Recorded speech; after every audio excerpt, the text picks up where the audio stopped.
Chen Ping mengangguk, "Ya, di ruang pohon kuno itu." Ruang pohon kuno. Wajah Xing Daorong penuh dengan kebingungan, seolah-olah dia tidak tahu apa yang dibicarakan oleh ruang pohon kuno Chen Ping. Melihat penampilan Xing Daorong, Chen Ping juga sedikit bingung dan berkata, "Apakah kamu tidak tahu ruang pohon kuno?" Xing Daorong menggelengkan kepalanya, "Saya tidak tahu. Itu adalah pohon kuno di penjara. Bukankah kamu mengirim Bai Cheng untuk menjaga pohon kuno itu? Bagaimana mungkin kamu tidak mengetahui ruang pohon kuno itu?" Chen Ping bertanya dengan bingung. "Oh, kamu berbicara tentang pohon kuno di penjara. Menjaga pohon kuno adalah perintah penguasa kota bertahun-tahun yang lalu. Orang yang menjaga penjara pada waktu itu adalah Yan Xuangying, dan saya diminta mengirim seseorang untuk menjaga pohon kuno itu. Ini adalah perlindungan ganda dan mencegah orang menyentuh pohon kuno itu dengan santai. Tapi aku tidak tahu ruang apa yang dimiliki pohon kuno itu, apalagi di mana penguasa kota berada." Xing Daorong menjelaskan, "Ada ruang di dalam pohon kuno itu, dan penguasa kotamu sedang berlatih pengasingan di sana. Aku pernah bertemu dengannya sekali. Dan pohon kuno itu mengandalkan penyerapan kekuatan spiritual para tahanan untuk mengisi kembali sumber daya untuk budidaya tuan kotamu," kata Chen Ping. Xing Daorong terdiam beberapa saat, dan kemudian berkata dengan cemas, "Kalau begitu, penguasa kota juga harus tahu apa yang terjadi di kota binatang, kan? Jika dia tahu bahwa kita membunuh Qi Yuanxing, itu akan merepotkan." Xing Daorong sedikit panik saat ini. Jika penguasa kota menyalahkannya, dia tidak tahan. Bahkan Chen Ping tidak bisa mengatasinya sama sekali. Bagaimanapun, penguasa kota adalah penguasa alam abadi. Meskipun Chen Ping dapat membunuh biksu di puncak alam Mahayana tingkat 9, begitu dia memasuki alam abadi, keseluruhan kekuatannya akan menjadi lompatan kualitatif. Di puncak alam Mahayana tingkat 9, dia hanyalah seorang biksu, tetapi begitu dia memasuki alam abadi, dia menjadi semi-abadi. "Jangan khawatir, saya berencana untuk berbicara dengan penguasa kota Anda besok. Dia mungkin hanya ingin naik sekarang, dan dia mungkin tidak ingin peduli dengan hal-hal yang berantakan di Beast City. Tetapi ketika Anda memasuki istana tuan kota dan ingin menjadi penguasa kota, mohon pelan-pelan untuk saat ini. Jangan terlalu cemas." Chen Ping menghibur Xing Daorong dan berkata, "Baiklah, saya akan menunggu kabar baik dari Tuan Chen." Xing Daorong mengangguk. Setelah mengobrol dengan Xing Daorong, Chen Ping kembali ke kamarnya, berencana untuk istirahat malam yang nyenyak dan kemudian berbicara dengan penguasa kota besok. Jika semuanya berjalan baik, dia berencana untuk meninggalkan kota binatang ini. Lagi pula, dia sudah berada di sini selama beberapa hari. Biarkan Xing Daorong mengelola penambangan urat batu peri. Jika waktunya tiba, Chen Ping bisa datang dan mengambil batu peri. Adapun pohon kuno, Chen Ping tidak tergoda. Bagaimanapun, penguasa kota perlu berlatih. Jika Chen Ping ingin mengambilnya sendiri, dia pasti akan bertarung dengan penguasa kota. Meskipun Chen Ping telah dipromosikan ke alam Mahayana tingkat kedua, dia tidak memiliki kepercayaan diri untuk bertarung dengan para biksu dari alam abadi.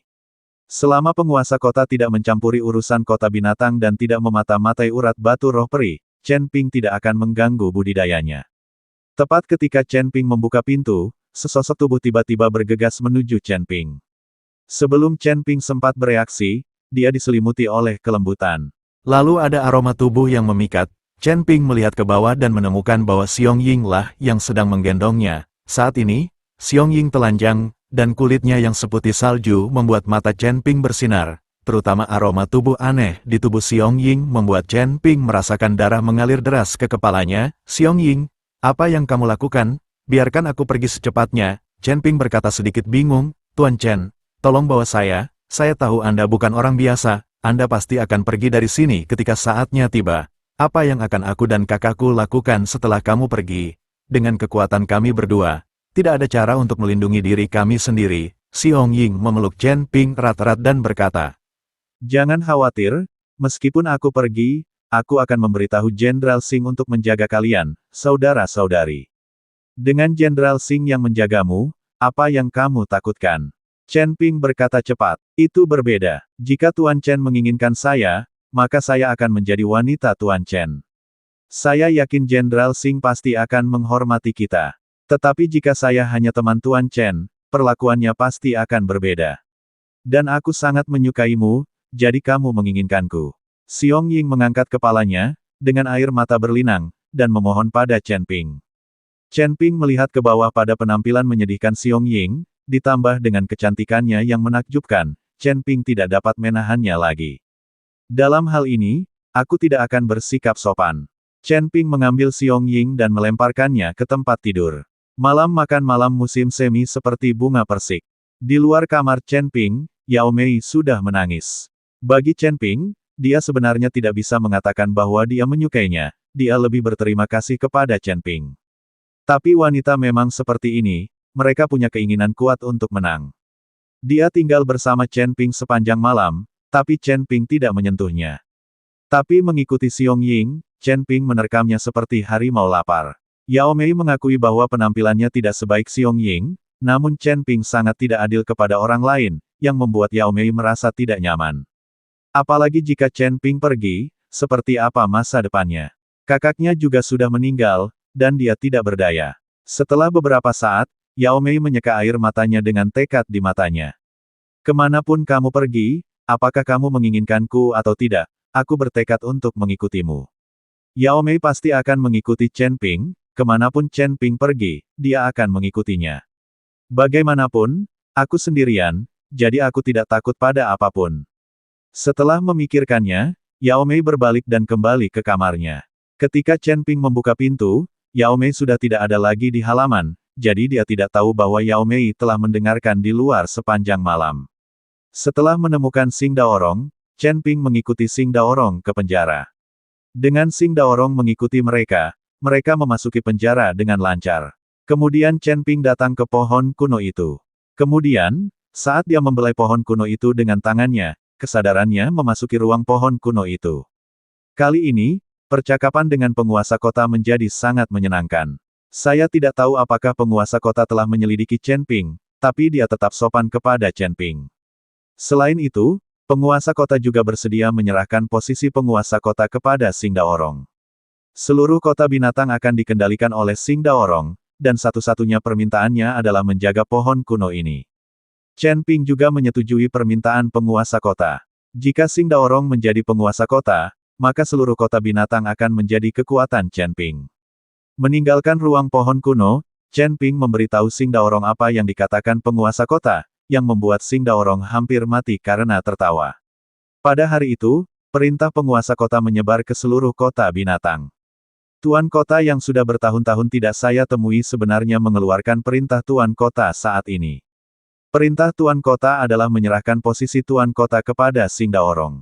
Yan Xuangying terkejut saat melihat perintah tuan kota ini, tapi ini adalah keinginan tuan kota, dan dia tidak berani melepaskannya. Setelah menangani semuanya, Chen Ping berencana meninggalkan kota bis, dan mendapatkan senjata ajaib seperti kompas dari Xing Daorong untuk meninggalkan kota bis. Dengan benda ini, Chen Ping dapat dengan bebas masuk dan keluar dari kota binatang. Ketika Chen Ping memasuki kota binatang, dia juga dibawa masuk oleh Na Zhanglao dengan benda semacam ini. Setelah mengucapkan selamat tinggal kepada Xing Daorong, Chen Ping mengucapkan selamat tinggal kepada kakak dan adik Xiong Kuo. Ketika dia ingin mengucapkan selamat tinggal kepada Yao Mei, dia menemukan bahwa Yao Mei tidak ditemukan. Chen Ping tidak terlalu memperhatikan, lalu meninggalkan Xing Mansion dan berjalan keluar dari kota bis. Tapi tidak jauh setelah meninggalkan kota bis, dia merasakan seseorang mengikutinya. Chen Ping sedikit mengernyit, dia tidak bisa membayangkan siapa yang berani mengikutinya saat ini. Siapa yang mengikutiku? Keluar. Chen Ping berhenti dan berkata dengan dingin. Sekarang Chen Ping sangat percaya diri, dia tahu bahwa siapapun yang mengikutinya, dia tidak bisa menjadi lawannya. Di seluruh Beast City, bahkan Xing Daorong dan yang lainnya bukanlah tandingannya, apalagi yang lain. Saya melihat sesosok tubuh mungil berjalan keluar dari balik pohon. Yao Mei, kenapa kamu mengikutiku? Chen Ping bertanya dengan kaget saat melihat Yao Mei yang keluar. Aku ingin mengikutimu. Kemanapun kamu pergi, aku akan mengikutimu. Adikku sudah meninggal dan aku tidak punya saudara lagi. Yao Mei berkata pada Chen Ping.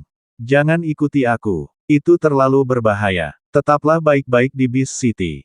Aku sudah bilang pada Jenderal Xing untuk menjagamu dengan baik. Chen Ping berkata pada Yao Mei. Aku tidak peduli, aku akan mengikutimu saja. Aku tahu kamu tidak menyukaiku. Aku tidak secantik Xiong Ying, tapi aku bertekad untuk mengikutimu. Kemanapun kamu pergi, aku akan pergi. Jika kamu mengira aku menghalangi, kamu bisa menamparku sampai mati sekarang. Aku hanya akan menyerah jika aku mati, kalau tidak, kamu bahkan tidak bisa berpikir untuk meninggalkanku. Kata Yao Mei dengan mata tegas. Melihat mata tegas Yao Mei, Chen Ping hanya bisa menghela nafas tanpa daya. Oke, kamu boleh mengikuti, tapi aku tidak akan menyelamatkanmu jika kamu dalam bahaya. Lebih penting bagiku untuk menyelamatkan hidupku sendiri. Kata Chen Ping untuk menakuti Yao Mei. Aku tidak takut. Jika aku mati, aku akan mati. Kamu tidak perlu mengkhawatirkanku. Yao Mei berdiri di samping Chen Ping. Chen Ping hanya bisa membawa Yao Mei bersamanya, dan mereka berdua meninggalkan perbatasan kota bis. Ketika Yao Mei mengikuti Chen Ping melalui formasi hantu di sekitar kota binatang dan melihat dunia luar, dia sangat bersemangat seperti anak kecil. Chen Ping membawa Yao Mei langsung ke kota Nanjing, tapi Ji Yun masih menunggunya di kota Nanjing. Chen Ping akan bertemu dengan Ji Yun dan berangkat dengan pesawat. Markas Besar Aliansi Penyegel Iblis. Setelah mengalami apa yang terjadi di dinasti Xiao, Zhuo Tianzeng menjadi lebih jujur. Saya memberikan persembahan 100 tahun, tetapi saya tidak berani menimbulkan masalah pada Chen Ping. Saya menghabiskan sepanjang hari di aula utama tidak berlatih, tetapi hanya makan dan minum, dan seluruh tubuh saya terlalu banyak berpikir.